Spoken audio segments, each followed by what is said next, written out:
फूल मोती अलमारा तुम्हें गाती गीत गाई देवी लोभ पिला नचबे गुला राती। हाँ पुरपुरिया बालके दे उड़ाई करी ननी नाई पासरा तुम्हें दे आशा बेला जानी हमें काई गीत ताने खबर देलुनी जाली बती जंजरा जानी मुचो की मारानी हमें काई शंकरडार गण चाय सोनादर आरी जय लाल पैसे देलुनी हे सुनारे फूल मोती अलमारा तुम्हें गाती गीत गाई देवी लोभ पिला नचबे गुला राती। हाँ पुरपुरिया बालके दे उड़ाई करी ननी नाई पासरा तुम्हें दे आशा बेला जानी।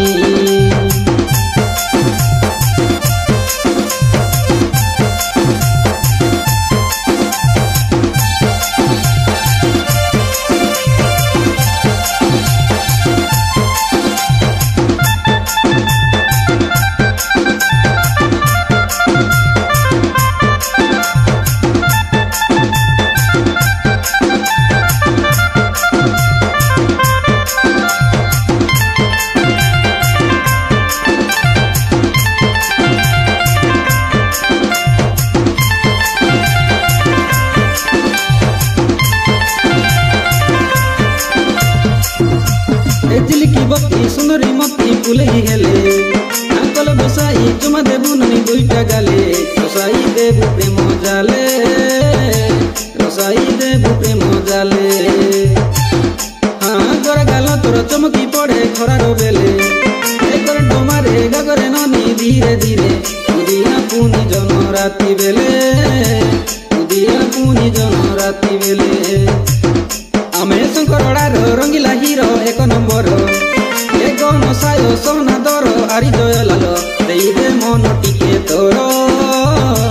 देई दे मन टिके तोर।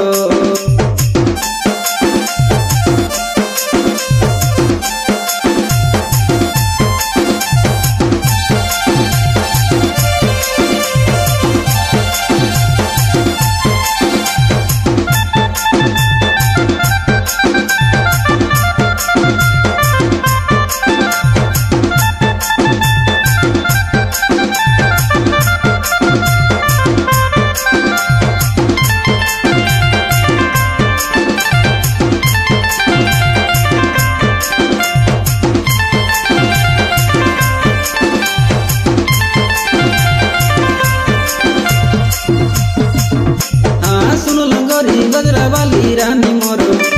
एक बिंदाणी गड़ी देला ननी एते सुंदर देखी हमें हेलु घर घर देखी हमें हेलु घर घर हमें काई शंकरडा से सुकुरु हरी लची मो संगे कोई आज गीत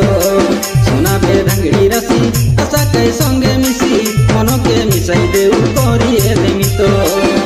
ए सुनारे फूल मोती अलमारा तुम्हें गाती गीत गाई देवी लोभ पिला नचबे गुला राती।